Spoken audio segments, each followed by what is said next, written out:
Hello, जय हिंद साथियों। SSC GD practice set number 26 में आपका बहुत बहुत स्वागत है।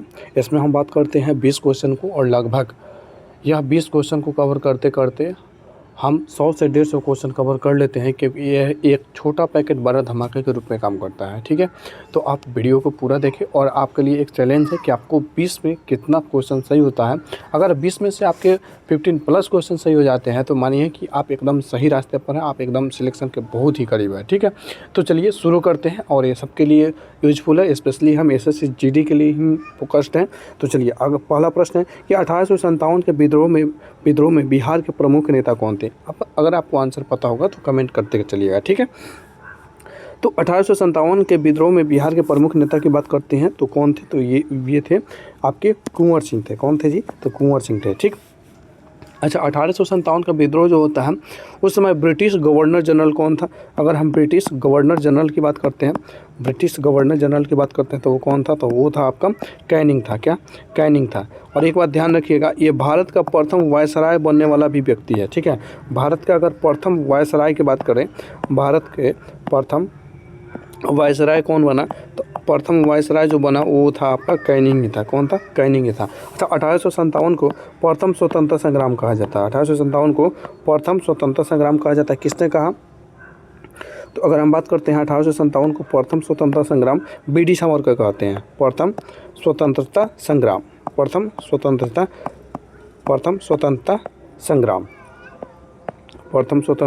संग्राम भी इसे कहा जाता है।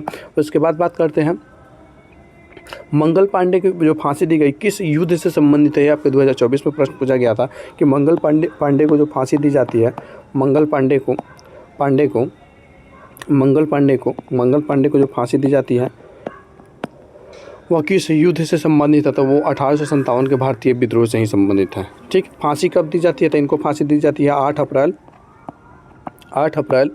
1857 को दी जाती है। 8 अप्रैल 1857 को दी जाती है। ठीक है, क्यों दी जाती है, क्योंकि ये एनफील्ड राइफल में जो गोली होता था वो गाय और सूअर के चर्बी से मिलकर बना हुआ होता था, तो उसको वो खींचने से मना कर देते हैं। ठीक है, और विद्रोह कर देते हैं। ठीक है, इसीलिए मंगल पांडे को क्या कर दिया जाता है, फांसी दिया जाता है 8 अप्रैल 1857 को। ठीक है, 8 अप्रैल 1857 को उनको फांसी दे दिया जाता है। ठीक है, उसके बाद अगर कुछ अन इम्पॉर्टेंट फैक्ट्स की बात करते हैं कि विलय नीति को लाने वाला गवर्नर जनरल कौन था, तो ध्यान रखिएगा यह डलहौजी था। कौन था जी, तो यह डलहौजी था आपका विलय नीति को लाने वाला। किस नीति को, तो डॉक्ट्रिन ऑफ लैप्स बोले या फिर विलय नीति बोले। क्या, या फिर विलय नीति बोले। ठीक है, विलय नीति बोले। कुछ अन्य इम्पोर्टेंट फैक्ट्स की बात करते हैं। ठीक है, तो प्रथम स्वतंत्रता संग्राम कहते हैं, ऑलरेडी हम लोग पढ़ चुके हैं। ठीक है, प्रथम स्वतंत्रता संग्राम कहते हैं, ऑलरेडी हम लोग पढ़ चुके हैं। उसके बाद बात करते हैं विद्रोह की शुरुआत कहाँ से होती है, तो ध्यान रखिएगा मेरठ से होती है। विद्रोह की शुरुआत कहाँ से होती है, तो विद्रोह की जो शुरुआत होती है वो मेरठ से होती है। बहादुर शाह जफर को प्रतीकात्मक सम्राट घोषित किया जाता है। इसमें बहादुर शाह जफर कहाँ थे, तो ये दिल्ली में थे। क्या, ये कहाँ थे, तो ये आपके दिल्ली में थे बहादुर शाह जफर, और इनको प्रतीकात्मक राजा के रूप में घोषित किया जाता है। उसके बाद झांसी की रानी लक्ष्मीबाई ने झांसी में नेतृत्व की। अलग अलग जगहों से अलग अलग लोग नेतृत्व करते हैं, जिसमें झांसी की रानी लक्ष्मीबाई ने झांसी में नेतृत्व करती है, और अंग्रेजों ने 1858 में ईस्ट इंडिया कंपनी का शासन समाप्त कर देता है। ईस्ट इंडिया कंपनी का शासन कब समाप्त कर दिया जाता है, तो ध्यान रखिएगा वो आपका शासन समाप्त कर दिया जाता है 1858 में शासन समाप्त कर दिया जाता है। ठीक है, अगला प्रश्न है भारत की सबसे लंबी नदी कौन सी है। तो भारत की अगर हम सबसे लंबी नदी की बात करते हैं तो ये गंगोत्री है। कौन है जी, तो भारत की सबसे लंबी नदी की बात करते हैं तो ये गंगोत्री है। गंगोत्री नहीं है, सॉरी गंगा है। और निकलती कहाँ से है, निकलने का काम कहते हैं, तो निकलने वाला स्थान की बात करते हैं गंगोत्री से निकलती है। गंगा कहाँ से निकलती है, गंगोत्री।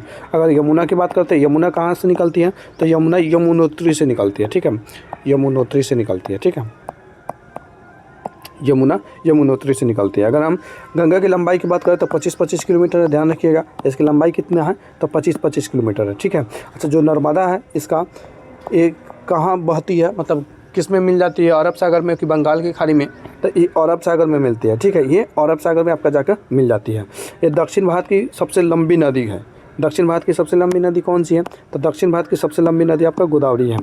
दक्षिण भारत की अगर पूछ ले आपसे दक्षिण भारत की सबसे लंबी नदी की सबसे लंबी नदी कौन है, तो आपका गोदावरी हो जाएगा। इसे वृद्ध गंगा भी कहा जाता है, या फिर दक्षिण भारत की गंगा सबसे लंबी नदी, ठीक है, सबसे लंबी नदी, ठीक है। आपको कमेंट करना है कि गोदावरी की लंबाई कितना है, ठीक है, गोदावरी की लंबाई कितना है, ठीक है। और ब्रह्मपुत्र जो है, ब्रह्मपुत्र नदी क्या नेपाल से होकर गुजरती है, तो यह नेपाल से होकर नहीं गुजरती है, ध्यान रखिएगा।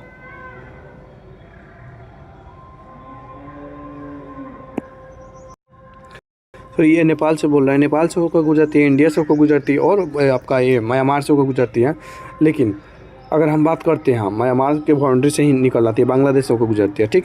अब भूटान से नहीं गुजरती है, इस बात को ध्यान रखिएगा। किससे, तो भूटान से यह नहीं निकलती है, भूटान से, ठीक है। किससे, तो भूटान से यह नहीं निकलती है। इसके बाद इसका उद्गम की बात करें तो यह उत्तरी हिमालय से निकलती है, ध्यान रखिएगा। कहाँ से निकलती है, तो उत्तरी हिमालय से निकलती है, ठीक है, यह उत्तरी हिमालय से निकलती है। कुछ अन्य इंपॉर्टेंट फैक्ट्स की बात करते हैं तो गंगा का उद्गम गंगोत्री ग्लेशियर से होता है। गंगा गिरती कहाँ है, तो बंगाल की खाड़ी में गिर जाती है। ब्रह्मपुत्र का उद्गम कहाँ से होता है, तो तिब्बत से होता है। कहाँ से होता है जी, तो तिब्बत से होता है। नर्मदा पश्चिम की ओर बहने वाली नदी है, किस ओर बहती है, तो यह पश्चिम की ओर बहती है। किस ओर बहती है, तो पश्चिम की ओर बहती है। और गोदावरी को क्या कहा जाता है, तो दक्षिण की गंगा कहा जाता है। गोदावरी को क्या कहा जाता है, तो गोदावरी की अगर हम बात करते हैं तो इसे दक्षिण की गंगा कहा जाता है। गोदावरी को क्या कहा जाता है, तो दक्षिण की गंगा कहा जाता है, ठीक। उसके बाद अगर हम बात करते हैं अगले प्रश्न की, अगला प्रश्न है हमारा, अगला प्रश्न, भारतीय संविधान का अनुच्छेद 21 किससे संबंधित है। अनुच्छेद 21 आपका किससे संबंधित है, तो अनुच्छेद 21 की बात करते हैं तो ये संबंधित है आपका जीवन और व्यक्तिगत स्वतंत्रता से। बहुत इंपॉर्टेंट प्रश्न है, ध्यान रखिएगा। जीवन और व्यक्तिगत स्वतंत्रता से संबंधित है। और 21 का एक किससे संबंधित है, ये संबंधित है आपका शिक्षा से संबंधित है। किससे संबंधित है जी, शिक्षा के संबंधित। अच्छा, जीवन के व्यक्तिगत स्वतंत्रता में निजता का भी अधिकार है। क्या, निजता का भी अधिकार है, निजता का अधिकार है, ये भी ध्यान रखिएगा। क्या, निजता का अधिकार है, ये भी आपको राइट टू प्राइवेसी, ठीक है, निजता का अधिकार है, ठीक है। और इसी आर्टिकल में आप कोई भी व्यक्ति अपने पसंद के व्यक्ति से शादी कर सकता है, ठीक है, ये उसका अधिकार है, ठीक है। उसके बाद बात करते हैं धर्म की स्वतंत्रता किस आर्टिकल में है, तो 25 से 28 में है आपका, ठीक है। धर्म की स्वतंत्रता की बात करते हैं तो 25 से 28 में है। शिक्षा का अधिकार आपका 21 के ए में है। किस में है जी, तो 21 के ए में है। समानता का अधिकार आर्टिकल 14 से 18 तक है, अनुच्छेद 14 से 18 तक है, ठीक है। कुछ अन्य इंपॉर्टेंट फैक्ट्स की अगर हम बात कर लेते हैं तो अनुच्छेद 21 मौलिक अधिकार में शामिल है, ठीक है। इसे न्यायपालिका ने व्यापक रूप दिया है। क्या, इसे न्यायपालिका ने कौन सा रूप दिया है, तो व्यापक रूप दिया है। और निजता का अधिकार भी इसमें शामिल होता है, राइट टू प्राइवेसी। आपातकाल में पूर्णतः समाप्त नहीं किया जा सकता है, जो आर्टिकल 20 होता है और जो आर्टिकल 21 होता है, इसको पूर्णतः आपातकाल की स्थिति में भी समाप्त नहीं किया जा सकता है। और जो मेनका गांधी केस है, इसकी व्याख्या को क्या करती है, विस्तृत करती है। मेनका गांधी केस क्या करती है, इसकी व्याख्या को विस्तृत करने का काम करती है। इसकी व्याख्या को क्या करने का काम करती है, विस्तृत करने का काम करती है। और एक और बात ध्यान रखिएगा आप, ये तो हो गया आपका, हाँ, मौलिक अधिकार किस देश के संविधान से लिया गया है, तो ये लिया गया आपका अमेरिका से लिया गया। किस देश के संविधान से लिया गया है, अमेरिका से लिया गया है। और आर्टिकल 20 में क्या है, आर्टिकल 20 में आपका अपराधों के लिए दोष सिद्धि के संबंध में संरक्षण है, ठीक है। आर्टिकल 20 की बात करते हैं अगर हम, आर्टिकल अपराधों के लिए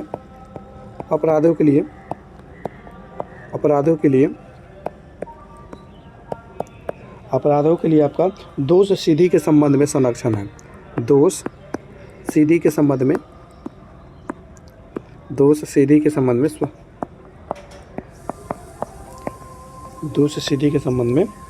संरक्षण है, ठीक है।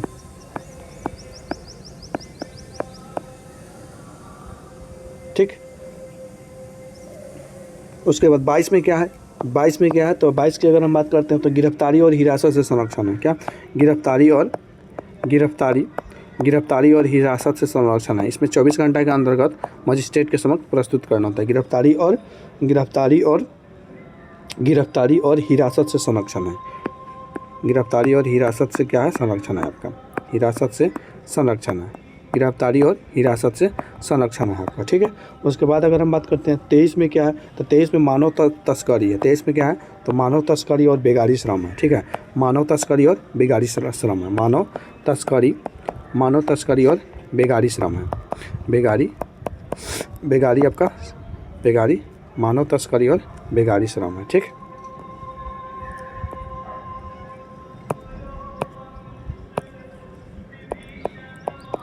बेगारी श्रम है, ओके। उसके बाद अगर हम आर्टिकल 24 की बात करते हैं तो 6 से 14 वर्ष तक बच्चों को खतरनाक उद्योगों में कार्य नहीं कराया जा सकता, इस बात को भी ध्यान रखिएगा। अच्छा, इसी के तहत आपका जो 20 है, आर्टिकल जो 20 है अपराधों के लिए, आर्टिकल जो 20 है अपराधों के लिए दोषसिद्धि के संबंध में संरक्षण का अधिकार देता है।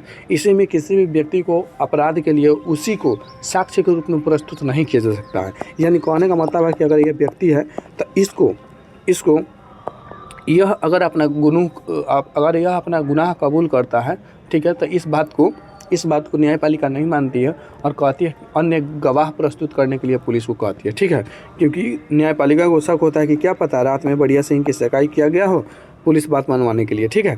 तो इसीलिए दोषसिद्धि के संबंध में संरक्षण देता है। और ये बहुत इंपॉर्टेंट प्रश्न है, आपके 2025 के एग्जाम में कई शिफ्टों में पूछा गया है, इसीलिए इस बात को रखिएगा ध्यान। बढ़ते हैं अपने अगले प्रश्न पर, ठीक है। अगला प्रश्न है, भारतीय रिजर्व बैंक की स्थापना कब होती है? तो भारतीय रिजर्व बैंक की अगर हम स्थापना की बात करते हैं तो ये होती है 1935 में होती है। कब होती है? 1935 में। कि कौन सा अधिनियम होता है? तो 1934 का अधिनियम होता है, 1934 का अधिनियम होता है। और अगर हम बात करते हैं कौन से समिति के सिफारिश पर होता है, अगर हम समिति के सिफारिश की बात करते हैं तो वो होता है आपका यंग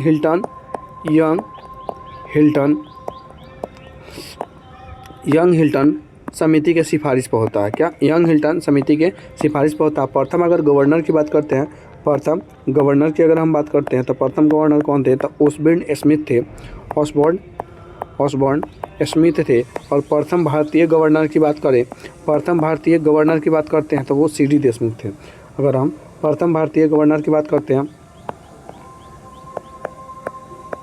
प्रथम भारतीय गवर्नर की अगर हम बात करें तो कौन थे? वो आपके CD देशमुख थे, CD देशमुख थे। और अब इनके 26वें नंबर के RBI के गवर्नर कौन है आपको कमेंट करके बताना है, ठीक है। कुछ अन्य इंपॉर्टेंट फैक्ट्स की बात कर लेते हैं। इसकी मुख्यालय कहाँ है? तो इसके मुख्यालय मुंबई है। और मुंबई को भारत की वित्तीय राजधानी भी कहा जाता है। क्या? भारत की वित्तीय राजधानी भी कहा जाता है। नाबार्ड का भी मुख्यालय कहाँ है? तो मुंबई ही है, ठीक है। यह मुद्रा जारी करने का काम करती है। और RBI भारत का केंद्रीय बैंक है। RBI को बैंकों का बैंक भी कहा जाता है। RBI को क्या कहा जाता है? इसे बैंकों का बैंक भी कहा जाता है। यह मुद्रा जारी करती है और वर्तमान में मौद्रिक नीति समिति कार्य करती है। वर्तमान में कौन समिति काम करती है? तो मौद्रिक नीति समिति काम करती है। एग्जाम के पॉइंट ऑफ व्यू से आपको उतना इम्पोर्टेंट नहीं है, ठीक है। किस धर्म से संबंधित है? क्या? सांची स्तूप किस धर्म से संबंधित है? अगर आपको कौन सा पता है तो कमेंट करते चलिएगा। सांची स्तूप जो है आपका किस धर्म से संबंधित है? तो बौद्ध धर्म से संबंधित है, ठीक है। किस धर्म से संबंधित है जी? तो बौद्ध धर्म से संबंधित है।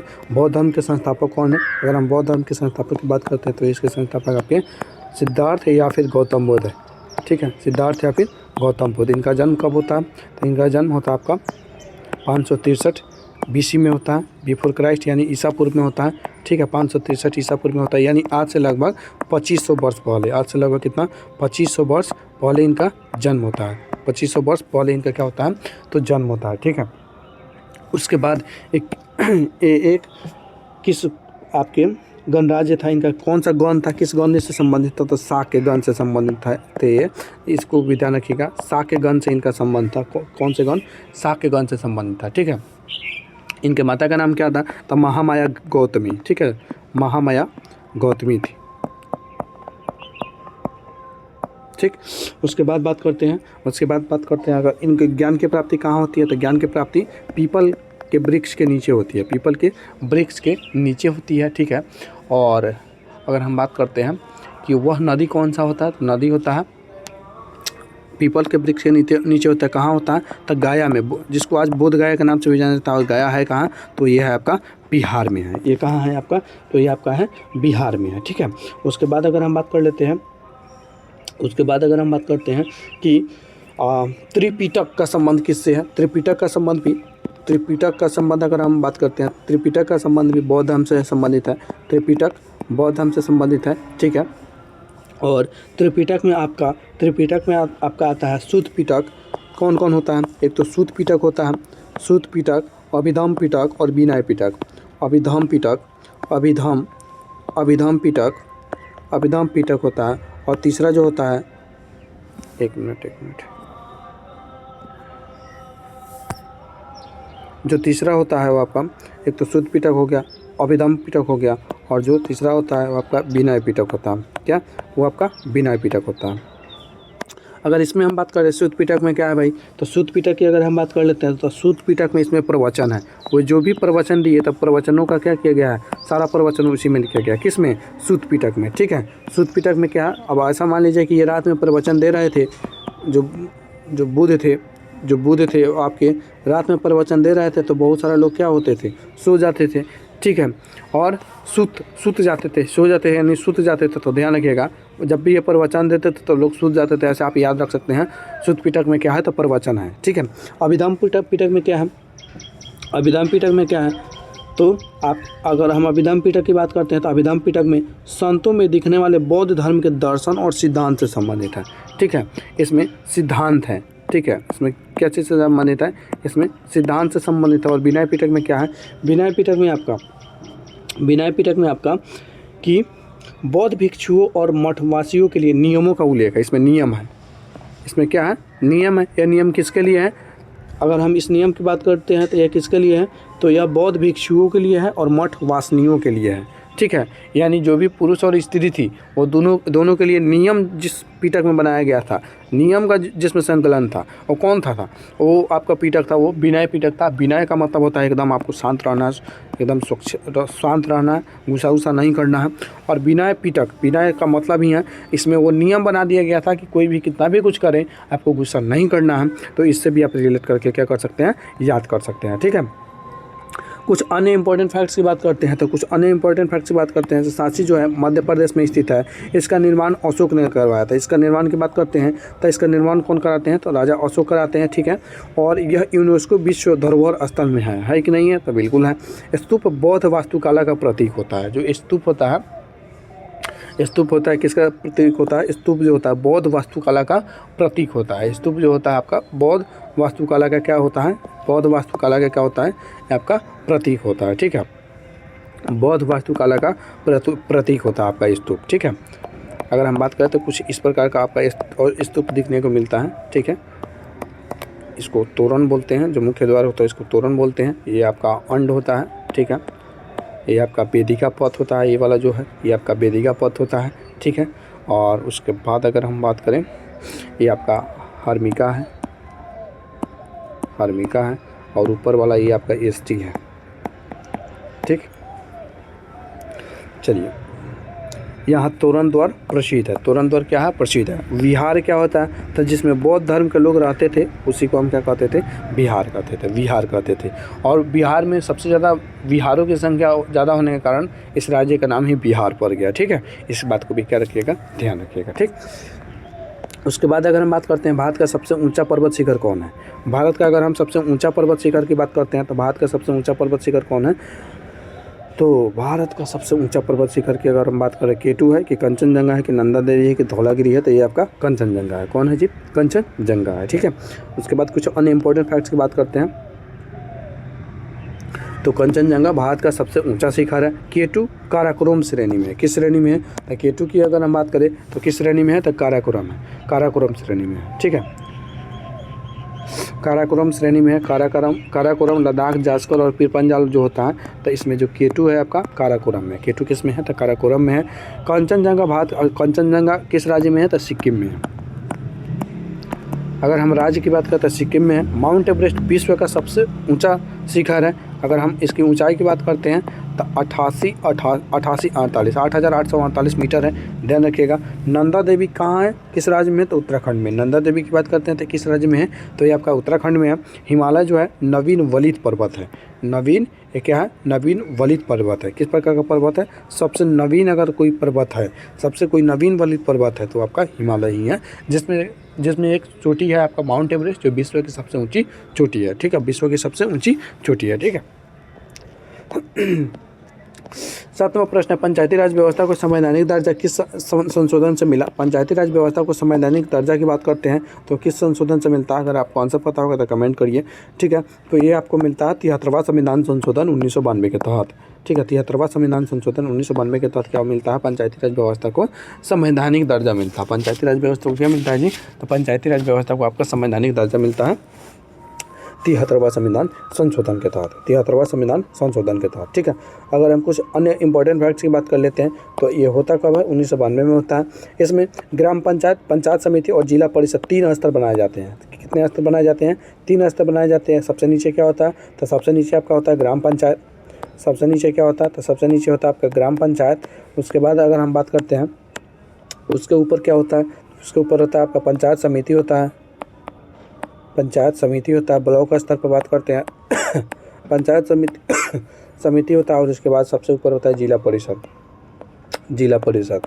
और जो ये त्रिस्तरीय जिला परिषद होता है और जो ये त्रिस्तरीय व्यवस्था है ये किसकी सिफारिश पर था? तो बलवंत राय मेहता समिति की सिफारिश पर था। बलवंत राय मेहता समिति, बलवंत राय मेहता समिति की सिफारिश पर था। कब देते हैं? तो 1957 में देते हैं।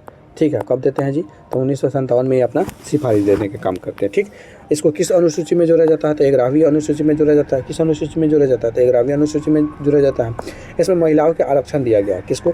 महिलाओं को आरक्षण दिया गया है और यह स्थानीय स्वशासन को मजबूत करता है। क्या करता है? यह स्थानीय स्वशासन को मजबूत करने का यह काम करता है। और राज्य वित्त आयोग का गठन 73वां संविधान संशोधन के तहत ही किया गया था। क्या?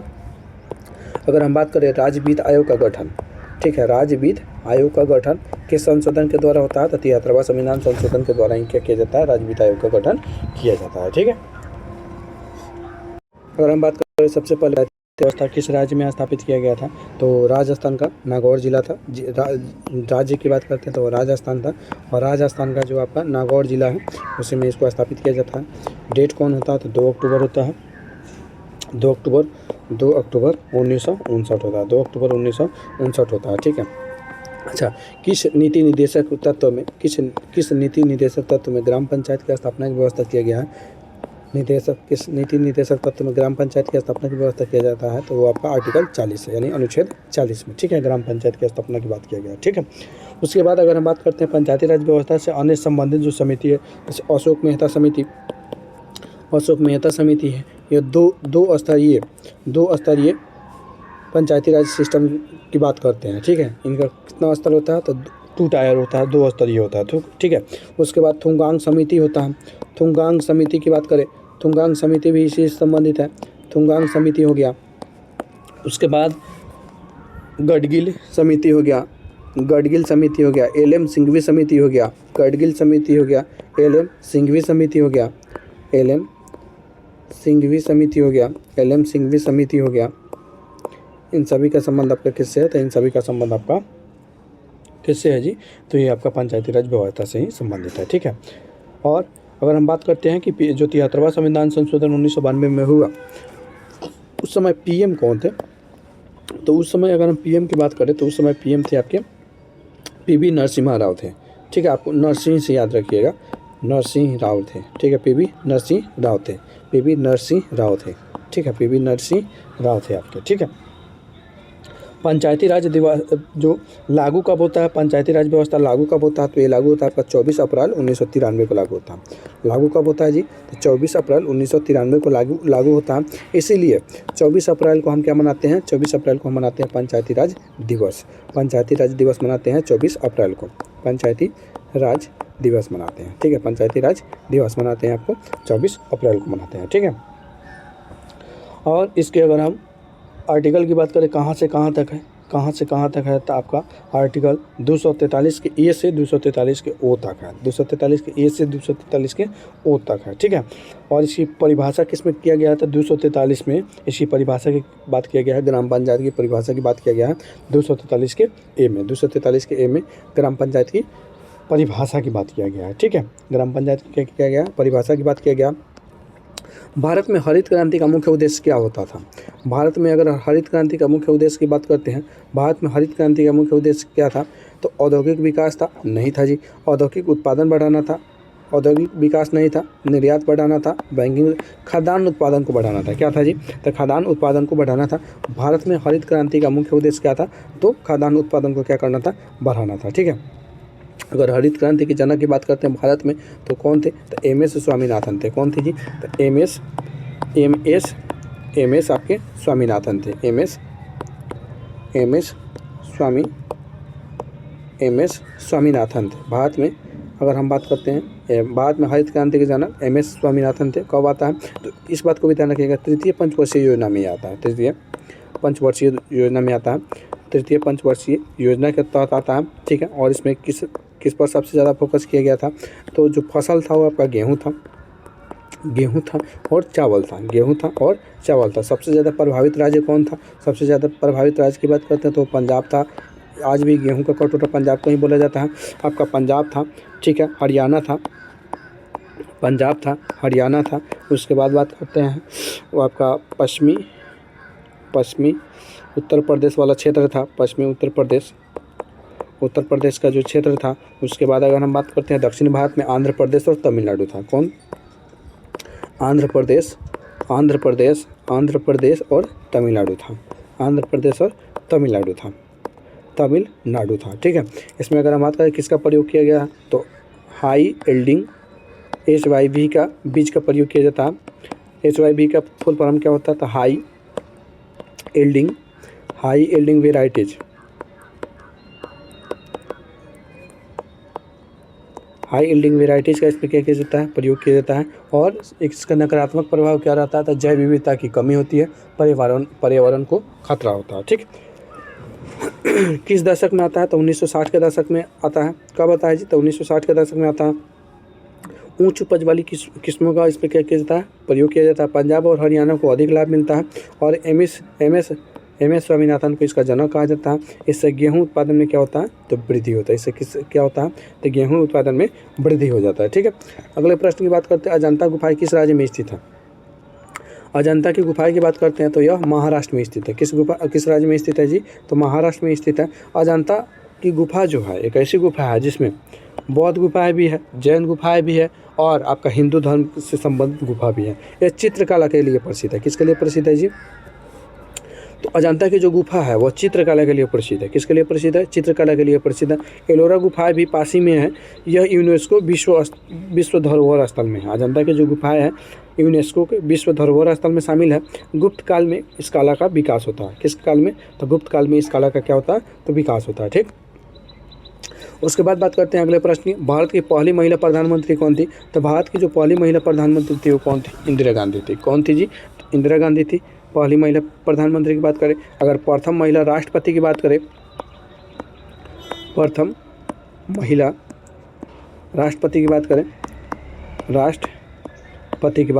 तो ये आपकी कौन थी? तो ये आपके प्रथम महिला राष्ट्रपति की बात करते हैं तो ये आपकी प्रतिभा सिंह पाटिल थी, ठीक है। प्रतिभा सिंह पाटिल थी, ठीक है। और प्रथम महिला ये कौन है? उत्तर प्रदेश की यह CM बनने वाली प्रथम महिला सुचित्रा कृपलानी और गवर्नर बनने वाली प्रथम महिला सरोजिनी नायडू है, जो कि उत्तर प्रदेश की ही बनती है, ठीक। उसके बाद अगर हम बात करते हैं कुछ अन्य इंपॉर्टेंट फैक्ट्स की, तो इंदिरा गांधी 1966 में प्रधानमंत्री बनी। कब बनती है जी? तो 1966 में प्रधानमंत्री बनती है। और 1975 में आपातकाल लगाया गया। 1975 में इन्हीं के समय में क्या किया जाता है? आपातकाल लगाया जाता है। उन्हें आयरन लेडी के रूप में भी जाना जाता था, ठीक है। आयरन लेडी 1971 में जो युद्ध हुआ था उन्हीं के कार्यकाल में हुआ था, जिसमें बांग्लादेश नया राष्ट्र के रूप में बना था। उनका संबंध नेहरू परिवार से था। किससे संबंधित थी? तो नेहरू परिवार से संबंधित थे, ठीक है। उसके बाद बात करते हैं अगले प्रश्न की। अगला प्रश्न है आपका, पृथ्वी का सबसे निकटतम ग्रह कौन सा? पृथ्वी का अगर हम सबसे निकटतम ग्रह की बात करते हैं तो ये आपका है बुध है। पृथ्वी का सबसे निकटतम ग्रह कौन सा है? तो ये आपका पृथ्वी का सबसे निकटतम ग्रह आपका बुध है, ठीक है। और सबसे कम दिन में परिभ्रमण कौन कर लेता है? सबसे कम दिन में परिभ्रमण करने का काम कौन करता है? तो ये बुध ही करता है। कितने दिन में? तो 88 दिन में ही मात्र कर लेता है। कितना दिन में जी? तो 88 दिन में ही यह कर लेता है, ठीक। अगर हम बात करें लाल ग्रह, अगर हम बात करते हैं लाल ग्रह किसको कहा जाता है? तो लाल ग्रह आपको मंगल को कहा जाता है। लाल ग्रह किसको कहा जाता है? मंगल को कहा जाता है। पृथ्वी की बहन, भोर का तारा, सांझ का तारा, ये किसको कहा जाता है? ठीक है, भोर का तारा की बात करें या सांझ की तारा की बात करें तो ये कहा जाता है आपको भोर की तरह या सांझ की तरह, ये आपको कहा जाता है शुक्र को कहा जाता है। किसको कहा जाता है जी? तो शुक्र। कौन सा ग्रह है जिसके ऊपर रिंग्स है? तो रिंग्स वाला ग्रह आपका शनि है। रिंग्स वाला ग्रह कौन सा है? शनि है। और जो आपका बुध है और शुक्र है बुध और शुक्र है, इसके पास कोई भी आपका उपग्रह नहीं है। बुध और शुक्र के पास कोई भी उपग्रह नहीं है। क्या? कोई भी उपग्रह आपका नहीं है। उसके बाद अगर हम बात करते हैं कि पृथ्वी के पास कोई उपग्रह है, तो पृथ्वी का जो प्राकृतिक उपग्रह है, पृथ्वी की प्राकृतिक उपग्रह की बात करते हैं तो वह चंद्रमा है। ठीक है, वह कौन सा है? तो वह चंद्रमा है। और पृथ्वी को नीला ग्रह के रूप में भी जाना जाता है, क्योंकि यहाँ पर पानी की मात्रा सबसे ज़्यादा है। ठीक है, और जीवन संभव है यहाँ पर। कहाँ संभव है?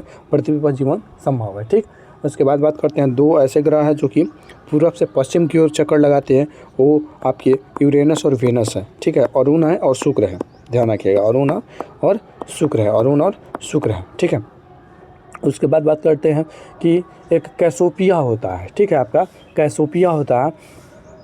कैसोपिया उत्तरी आकाश में एक तारामंडल है। तारामंडल क्या होता है? तो तारामंडल होता है, तारों के समूह को क्या बोलते हैं? तारामंडल बोलते हैं। ठीक है, तारों के समूह को क्या बोलते हैं? तारामंडल बोलते हैं। तो एक कैसोपिया है आपका।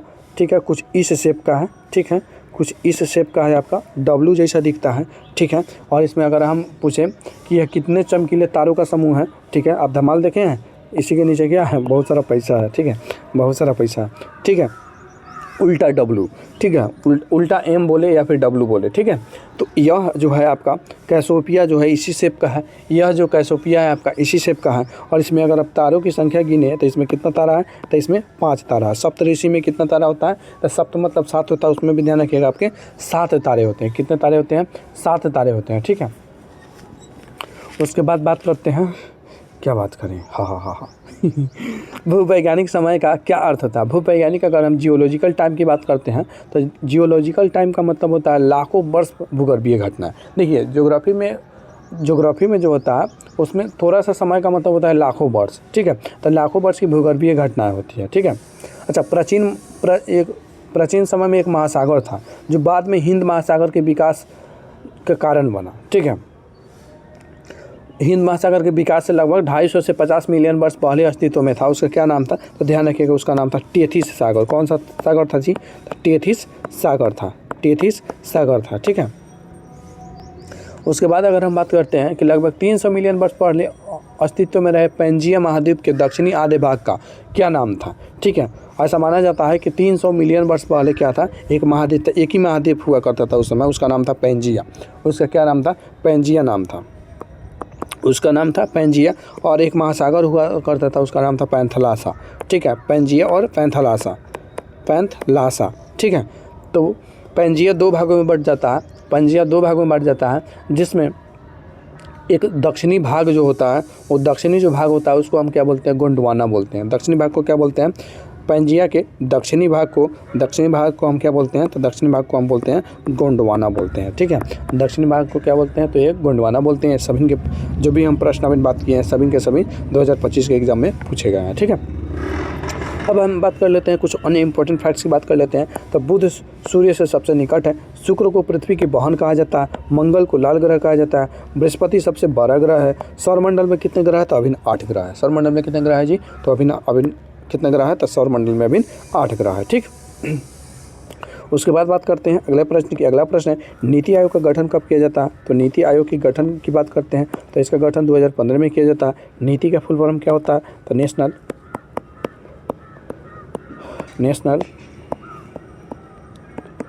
इंस्टीट्यूट फॉर ट्रांसफॉर्मिंग इंडिया होता है। National institute for transforming India होता है। नीति आयोग का फुल फॉर्म क्या होता है? National institute for transforming India होता है। ठीक, उसके बाद बात करते हैं कि इसकी शुरुआत कौन करते हैं? तो भारत के प्रधानमंत्री नरेंद्र मोदी शुरुआत करते हैं। ठीक है, और किसके स्थान पर आता है? तो ये योजना आयोग के स्थान पर आता है। किसके स्थान पर आता है?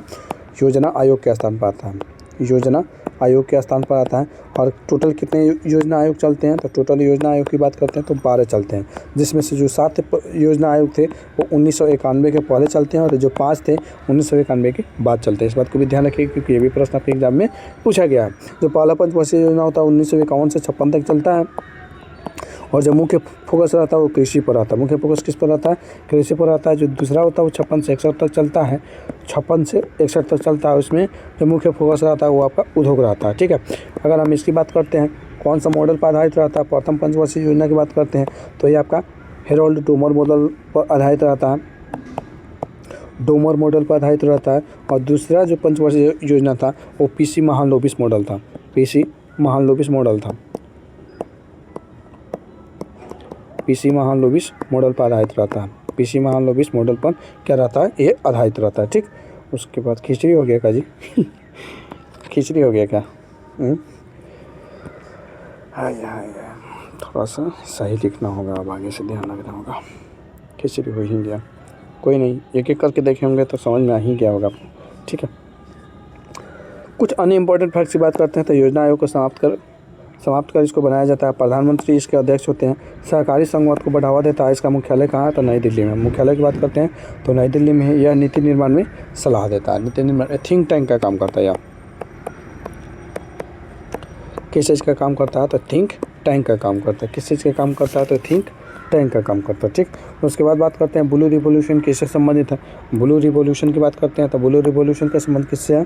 तो आपका मत्स्य उत्पादन से है। ठीक है, ब्लू रिवॉल्यूशन, ब्लू प्लैनेट किसे कहते हैं? ब्लू प्लैनेट की बात करते हैं तो ब्लू प्लैनेट की बात करते हैं तो ये अर्थ को कहते हैं। ब्लू प्लैनेट किसको बोलते हैं? तो अर्थ को बोलते हैं। ठीक, ब्लू और कपास उत्पादन के लिए कैसी मिट्टी चाहिए होती है? तो काली मिट्टी चाहिए होती है। और इसी को दूसरा नाम कौन सा मिट्टी है? तो रेगुर मिट्टी है। कौन सा नाम है? रेगुर मिट्टी है। ठीक, अगर हम बात करते हैं इसके कुछ इंपॉर्टेंट फैक्ट्स के, तो श्वेत क्रांति का संबंध किससे है? तो दुग्ध उत्पादन से है।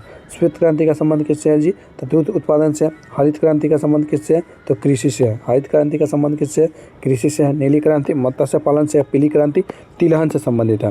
पीली क्रांति किससे संबंधित है? तिलहन से है। लाल क्रांति अगर हम बात करते हैं, लाल क्रांति आपका टमाटर या मांस उत्पादन से है। टमाटर या फिर मांस उत्पादन से है। उसके बाद अगर हम बात करते हैं कि गुलाबी क्रांति की बात करते हैं, तो गुलाबी क्रांति आपका झींगा उत्पादन से संबंधित है। गुलाबी क्रांति किससे संबंधित है? झींगा उत्पादन से संबंधित है। गोल क्रांति की बात करते हैं तो ये आलू उत्पादन से है। गोल जो क्रांति है इसका संबंध किससे है? गोल क्रांति का संबंध है वो आपका आलू उत्पादन से है। ठीक, उत्पादन से है। भूरा क्रांति का संबंध किससे है? अगर हम भूरा क्रांति की बात करें तो ये उर्वरक उत्पादन से है। भूरा क्रांति का संबंध अगर हम बात करते हैं तो भूरा क्रांति का जो संबंध है वो आपका उर्वरक उत्पादन से है। किससे संबंधित है? तो आपका उर्वरक उत्पादन से संबंधित है। ठीक, उसके बाद अगर हम, ये हो गया आपका। हाँ, चलिए अगले प्रश्न की बात करते हैं। अगला प्रश्न, सूर्य मंदिर कोणार्क किस राज्य में स्थित है? तो सूर्य मंदिर कोणार्क की बात करते हैं तो यह उड़ीसा राज्य में स्थित है। किस राज्य में स्थित है जी? तो उड़ीसा राज्य में स्थित है। कुछ अन्य इंपॉर्टेंट फैक्ट्स की बात कर लेते हैं तो यह 13वीं शताब्दी में बनाया गया था। इसे ब्लैक पैगोडा भी कहते हैं। ठीक है, सूर्य मंदिर को क्या कहते हैं? इसे ब्लैक पैगोडा भी कहते हैं। यह सूर्य देवता को समर्पित है। किस देवता को? तो सूर्य देवता को समर्पित है। यह यूनेस्को विश्व धरोहर स्थल है। इसकी संरचना रथ की आकार की है। क्या इसकी संरचना जो है किस आकार की है? इसकी जो संरचना है रथ की आकार की है। ठीक है, इसकी संरचना जो है रथ की आकार की है। ठीक है, उसके बाद बात करते हैं। बात करने से पहले अगर आपको सेशन पसंद आ रहा हो तो सेशन को लाइक कर दीजिए और कमेंट करके बताइए यह सेशन आपके कैसा है, अच्छा है या बुरा है, जो कुछ भी है वो लिखिए, क्या कुछ सुधार किया जा सकता है। ठीक है, 15वां प्रश्न, भारत में वस्तु एवं सेवा कर कब लागू हुआ? भारत में वस्तु और सेवा कर की बात करते हैं, जीएसटी की बात करते हैं, गुड्स एंड सर्विस टैक्स की बात करते हैं। गुड्स एंड सर्विस टैक्स कब लागू होता है? तो ये आपका गुड्स एंड सर्विस टैक्स 2017 में लागू होता है। कब लागू होता है जी? 2017 में लागू होता है। ठीक, तारीख होता है 1 जुलाई 2017। कब लागू होता है? 1 जुलाई 2017। कौन सा संविधान संशोधन होता है? तो 101वां संविधान संशोधन होता है। ठीक है, और प्रत्यक्ष कर प्रणाली में इसमें क्या होता है? सुधार होता है। ठीक है, इसमें जीएसटी परिषद का गठन किया जाता है। किस परिषद का? जीएसटी परिषद का गठन किया जाता है। पूरे देश में एक समान कर है। पूरे देश में किस प्रकार का कर है? तो एक समान कर होता है। इसमें एक ध्यान रखिएगा, ये आपका एक IGST होता है, एक SGST होता है। ठीक है, IGST होता है, SGST होता है और CGST होता है। ठीक, आपका C का मतलब है सेंट्रल, यानी पूरे अगर भारत देश में व्यापार हो रहा है, भारत सरकार द्वारा उसको नियंत्रण करने का काम करती है। स्टेट से रिलेटेड अगर व्यापार है तो उसको SGST बोलते हैं। अगर एक स्टेट से दूसरे स्टेट में अगर व्यापार हो रही है तो उसको हम क्या बोलते हैं? उसको हम बोलते हैं IGST। ठीक है, एक स्टेट से दूसरे स्टेट में, एक राज्य से अंतर्राज्यीय व्यापार।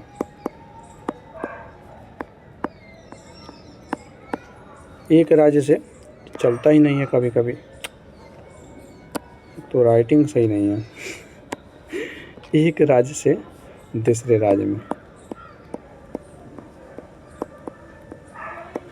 एक राज्य से दूसरे राज्य में व्यापार होता है। ठीक, उसके बाद बात करते हैं भारतीय संविधान की प्रस्तावना में समाजवादी, धर्मनिरपेक्षता के संविधान संशोधन द्वारा जोड़ा जाता है। और अखंडता की भी बात करें तो ये आपका जोड़ा जाता है 42वां संविधान संशोधन। इसको लघु संविधान संशोधन भी बोलते हैं, इसको लघु संविधान के नाम से भी जाना जाता है, लघु संविधान संशोधन के नाम से भी जाना जाता है। और ये किसके काल में आता है? तो इंदिरा गांधी के समय में ही आता है। ठीक है, उसके बाद कुछ अन्य इंपॉर्टेंट फैक्ट्स की बात करते हैं। आता कब है? 1976 में आता है। इसे मिनी संविधान भी कहा जाता है। प्रस्तावना में एकता और अखंडता शब्द भी जोड़ा गया। यह संशोधन आपातकाल के दौरान पारित हुआ था। संविधान 26 जनवरी 1950 को क्या होती है? लागू होती है। कब लागू होती है? तो 26 जनवरी 1950 को। संपत्ति का अधिकार को मौलिक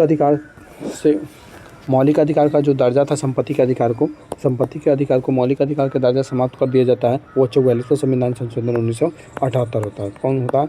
44वां संविधान संशोधन 1978 होता है। ठीक, उसके बाद हम अगले प्रश्न की बात करते हैं कि चिपको आंदोलन का संबंध किससे है? तो चिपको आंदोलन का संबंध वन संरक्षण से। किससे है जी? तो इसमें नाम आता है सुंदरलाल बहुगुणा का। सुंदरलाल बहुगुणा। राज्य था आपका उत्तराखंड। और ये विवाद हुआ था आपका टिहरी बांध जो था, जो टिहरी बांध बनाया जाने वाला था, उसी से संबंधित विवाद था, टिहरी बांध। हम अगले प्रश्न की बात करते हैं। अगला प्रश्न है कि अगला प्रश्न पहले कुछ इंपॉर्टेंट अन्य फैक्ट्स की बात करते हैं। तो यह आंदोलन उत्तराखंड में शुरू हुआ था। सुंदरलाल बहुगुणा से जुड़े हुए थे। ग्रामीण महिला की महत्वपूर्ण भूमिका थी। पेड़ों को बचाने के लिए वे क्या करते थे? पेड़ से ही चिपक जाते थे। चिपक जाते थे ताकि पेड़ को ना काटा जाए। ठीक है, इसीलिए इसका नाम चिपको आंदोलन पड़ गया। यह पर्यावरण संरक्षण का प्रतीक आंदोलन है। ठीक है, उसके बाद बात करते हैं अच्छा, पर्यावरण से संबंध में आया कि यह किस आर्टिकल में है? ये जो एक कर्तव्य है, मौलिक कर्तव्य है, किस आर्टिकल में है? तो ध्यान रखिएगा 51 के ए के जी में है। जी फॉर ग्रीनरी। ठीक है, 51 के ए के जी में है। ठीक, उसके बाद बात करते हैं भारत का सबसे बड़ा ताज़े पानी का झील कौन सा है? तो ताज़े पानी की झील की बात करते हैं तो ये आपका उलर झील है। लोकटक झील किस राज्य में है? तो आपका मणिपुर में है। लोकटक झील किस में है? मणिपुर में। ये तैरता हुआ नेशनल पार्क भी इसी पर है। तैरता हुआ राष्ट्रीय उद्यान की बात करें, उद्यान इसी पर है। ठीक, उसके बाद अगर हम बात करते हैं चिल्का झील की बात करते हैं तो ये आपका सबसे बड़ा खारे पानी की झील है और है आपका उड़ीसा में है। सांबर झील कहाँ है? तो सांबर झील आपका राजस्थान में है। सांबर झील कहाँ है जी? सांबर झील आपका राजस्थान में। कुछ अन्य इंपॉर्टेंट फैक्ट्स की बात कर लेते हैं।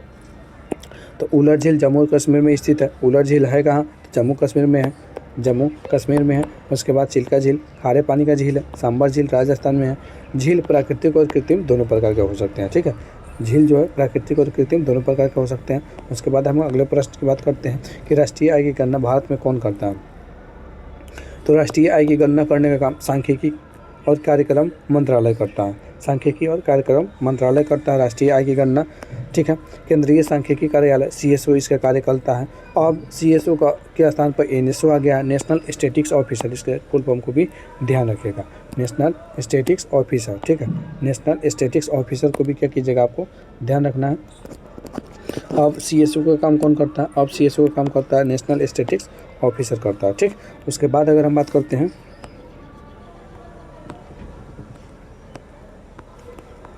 नेशनल स्टैटिस्टिक्स ऑफिसर करता है। ठीक, उसके बाद GDP राष्ट्रीय आय का प्रमुख सूचक है। GDP क्या है? तो राष्ट्रीय आय का यह प्रमुख सूचक होता है। प्रति व्यक्ति आय विकास का संकेतक है। प्रति व्यक्ति आय किस चीज़ का संकेतक है? विकास का संकेतक है। आधार वर्ष समय समय पर बदला जाता है। आधार वर्ष जो है समय समय पर क्या किया जाता है? बदला जाता है। ठीक है, और इस वर्ष क्या किया गया है, जीडीपी के आधार वर्ष को समाप्त कर दिया गया है।